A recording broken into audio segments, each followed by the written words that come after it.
Now, at times of crisis at sea or in the air, the actions of the crew can be crucial in saving lives, or rather endangering them. With eyes affixed on the captain of the Sewol-ho ferry, we look back at two recent disasters with two very different outcomes. Our Kim Min-ji takes a look.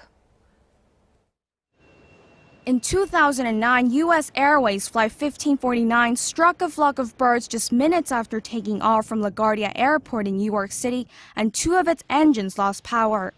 The pilot immediately informed passengers of the situation and decided to make an emergency landing on the Hudson River. The rough landing was a success, and the passengers scampered out to the wings of the plane to be rescued. Not a single life was lost. Although it was a critical moment, the pilot and crew members stayed calm and were able to create what is known as a miracle on the Hudson. The pilot of the Flight 1549, Captain Chesley Sullenberger, made sure that all passengers were off the plane before escaping himself. Because of their efforts and the calm, steady leadership shown by the plane's pilot and crew, miraculously, all 155 people on that plane made it to safety. However, that wasn't the case when Italian cruise ship COSTA CONCORDIA sank after it capsized off waters in Tuscany in 2012. The ship struck a reef, causing a huge hole in the side of the liner. The scene turned to chaos in moments.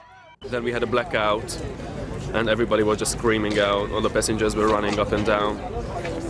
And then we went to our cabins to get to know what's going on. The captain abandoned the ship early on, leaving behind passengers who were in peril. 32 people were killed. The captain was arrested on charges of manslaughter, dereliction of duty, and escaping the ship before the evacuation was complete. Likewise, the captain of the Sewol-ho ferry is also being investigated to see whether he and some of his crew members abandoned the ship before making sure passengers had safely evacuated. Kim Min-ji, Arirang News.